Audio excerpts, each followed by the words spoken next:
Religious ideas and institutions are deeply grounded in American culture. Even people who say they aren't especially religious understand that religious points of view matter, and they have mattered long before we started building pyramids and cathedrals. Thank you from the bottom of my heart on behalf of all of the people of Indianapolis for stepping up to the plate.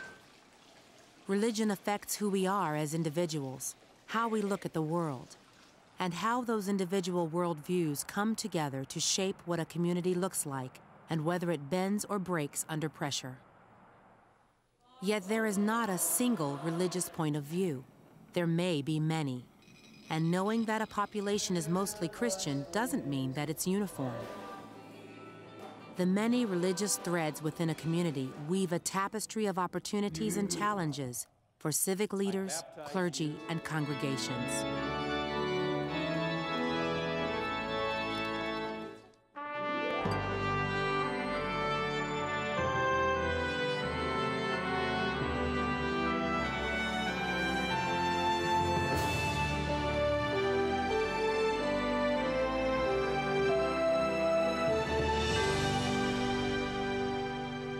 Hello, I'm Marcy Davis.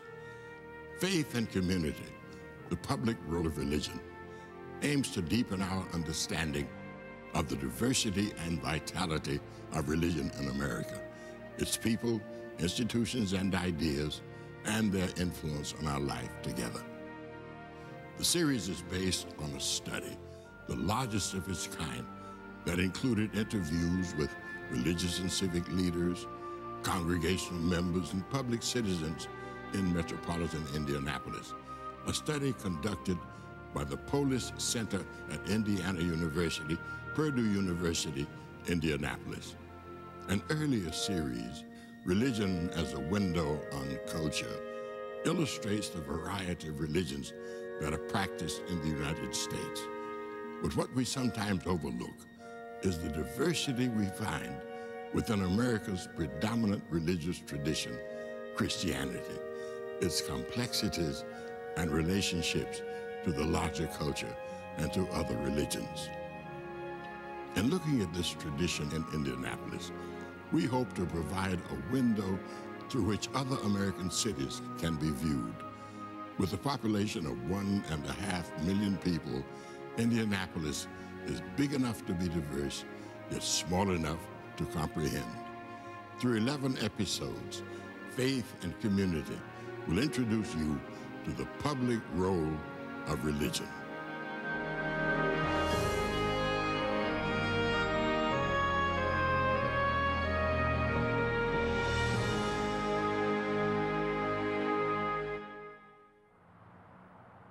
Every American community has a number of religious institutions, places where people gather voluntarily to worship and learn about their faith. The challenge is to understand how religious people and viewpoints are woven into the fabric of a community, and how vital this religious presence is. There are several ways the religious vitality of a city or town can be measured. The number or size of a community's various congregations, how religious people contribute to public life, from leading civic projects to helping people in need. The kinds of institutions that are built under the canopy of religion, institutions such as schools, soup kitchens, hospitals. And finally, the role religious leaders play in local decision-making. Examining these community attitudes and practices will help civic leaders and congregations understand whether and why faith matters in their community. In central Indiana, it's difficult to drive very far in any direction without seeing a church. I don't know that I've been in a city where there's so many church buildings that are very obvious, as well as the hearing of so many new ministries that are beginning and starting.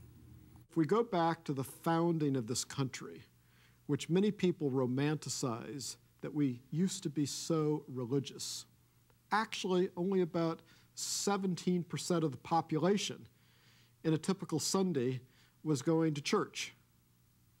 Today, maybe 40% in a typical Sunday or going to church. So we're actually, at the measurement level, probably more vital today than we were 200 years ago.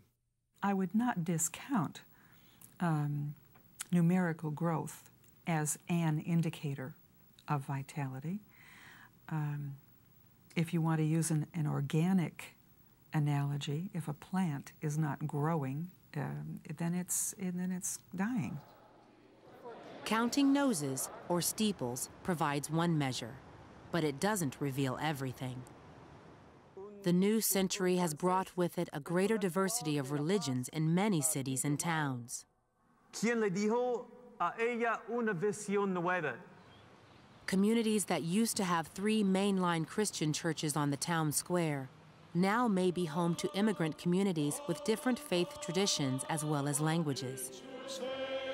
One way to measure vitality is precisely around diversity.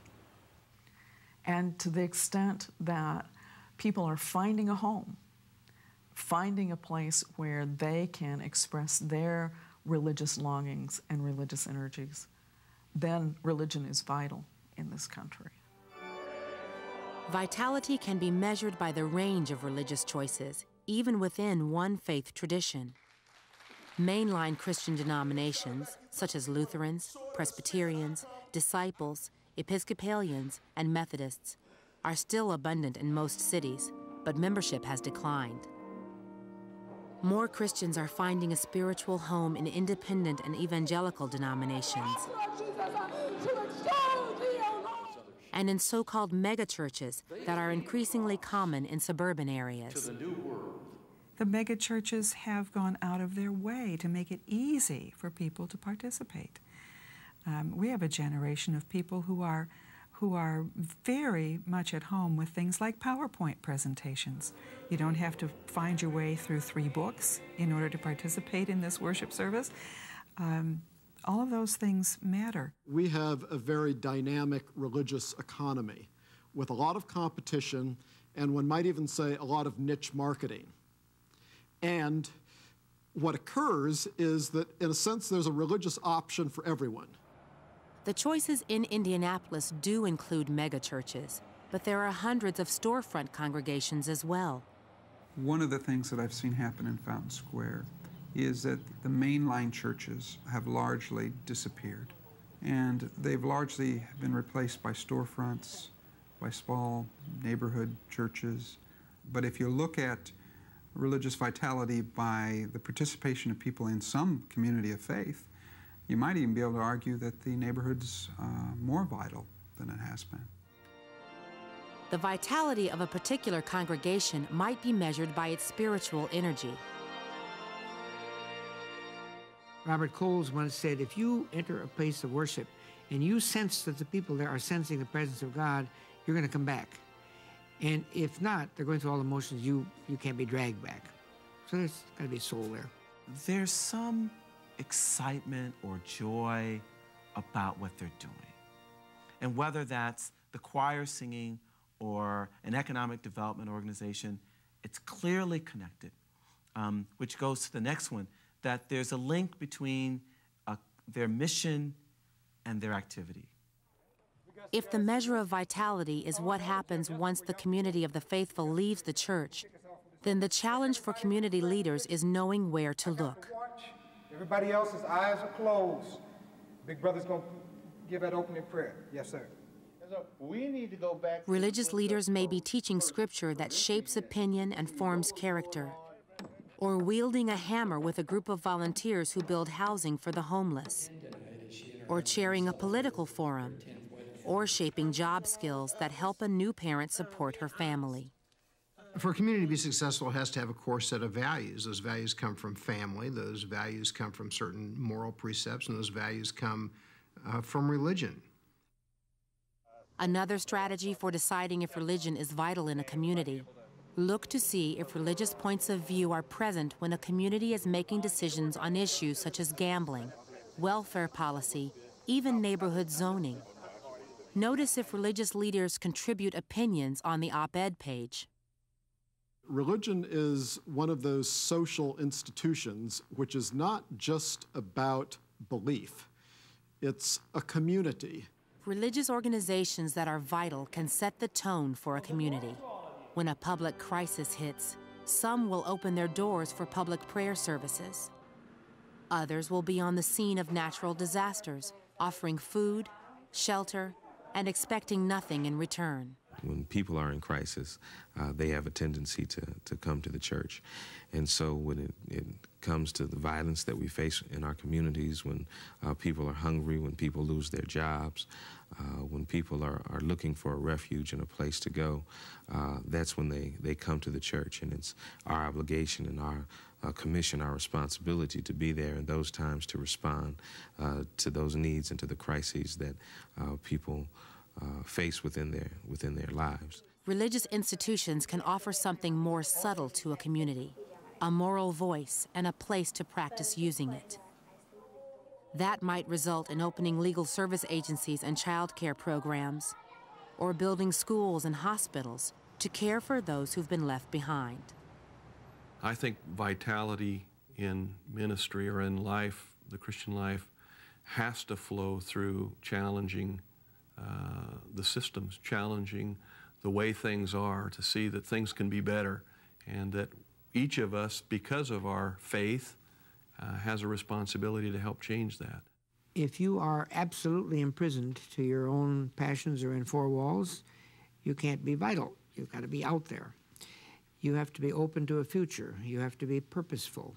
You have to be open to possibility. I think if the church doesn't really get focused on reaching out outside their doors, outside their own walls, that the church won't live.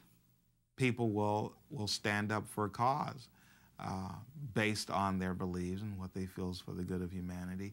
And every time someone does something like that, then it's making a difference in the community. Being involved with a faith-based orientation, I think, is a valuable thing in terms of focusing people on priorities that are meaningful in the big picture, beyond what's good for me. Without faith and without, the Christian values that we teach, we're just being another social service organization. But we really believe that if we teach them faith, then they can build their ideals into walking in love. And when you walk in love, you want to help your neighbor, you want to bless your family, you want to be a good role model in the community. Congregations provide opportunities for private citizens to hone their public skills. A volunteer who has been the treasurer of a church bazaar may be ready to take the next step and chair an arts organization's fundraising committee. Please watch over my sister. The same skills it takes to lead Bible study translate well into mentoring a community youth group. Those who have led a church committee might be willing to run for the school board. The congregation as a place that mobilizes a large group of people and can organize those efforts, and as a place where the larger society expects a kind of moral leadership, and as a place where there is likely to be somebody whose full-time job it is to help people think through and give voice to their concerns. Your faith is something that is with you 24 hours a day, 7 days a week, and it makes a difference in how you live out your life, in the workplace, whatever you're about. And I think where religion is vital, that happens. We've reached out into the neighborhoods. We've reached out to people that are out there in need. And that, I think, is the way religion has adapted to the changing needs of society. Is it important? Yes. The good politician, the good civic leader, the good strong religious leader have really the same goals in mind. They just have been coming at it from a different perspective, and together they have tremendous power. As long as you can see where there are people who have hope, there are people who have concern and care, and people who will step forward, and even in the littlest way, then you still have religion playing a vital role in the lives of people and in the community. But again, religious traditions differ.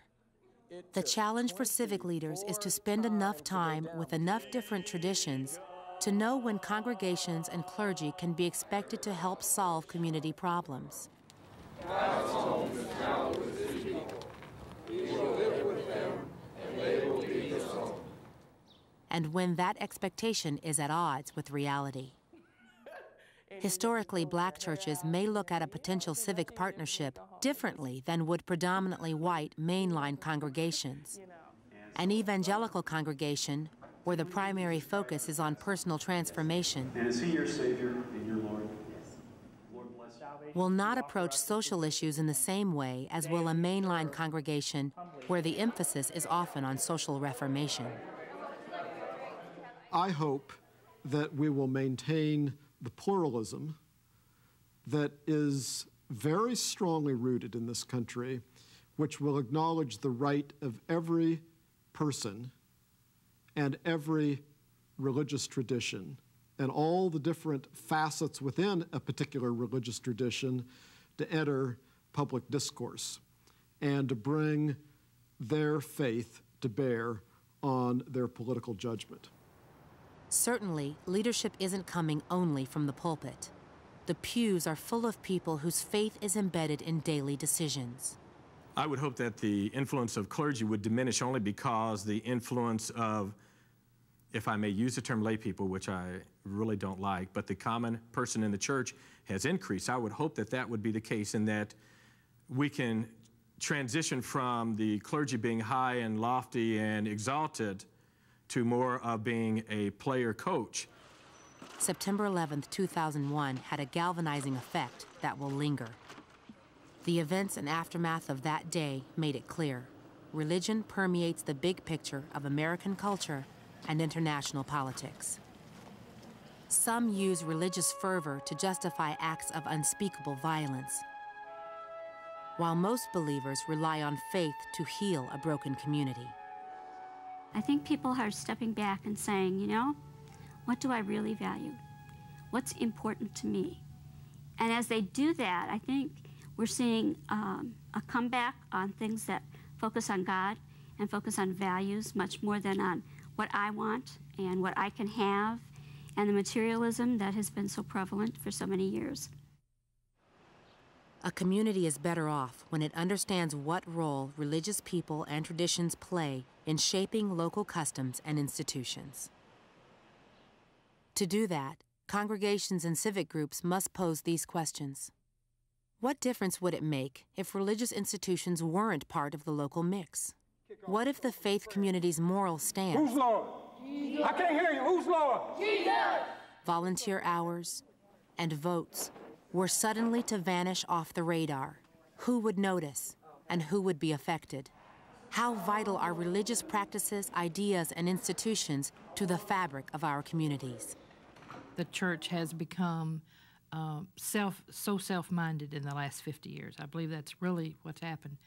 But I've been seeing, since we've been doing the things that we're doing, many congregations across the country are beginning to focus back out to the world. So I believe you're going to see a dramatic change. I think, I think 50 years from now we'll look back and say the latter part of the 20th century and the first part of the 21st century were a swing in the other direction, where churches really began to get involved in their communities and will exercise influence, but not through what we do here at church, but through what our church members, what Christians do out in the community.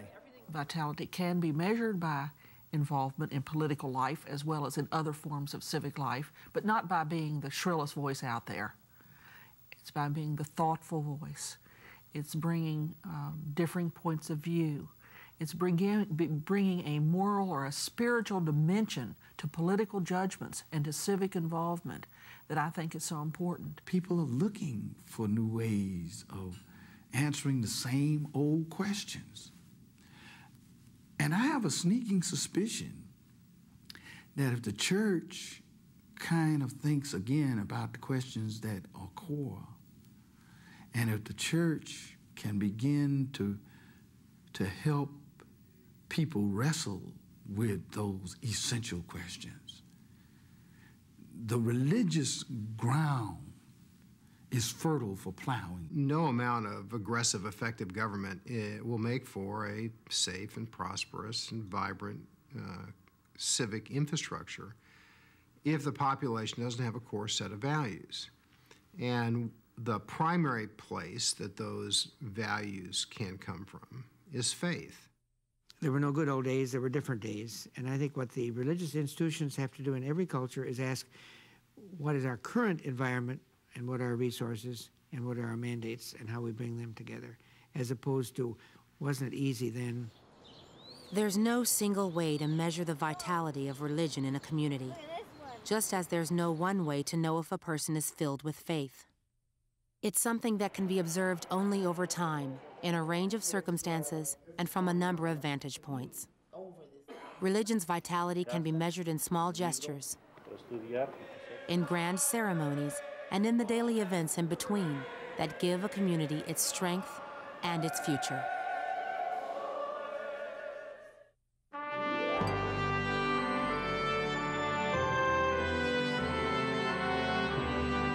If you are interested in additional episodes or more information, visit our website at faithandcommunity.org.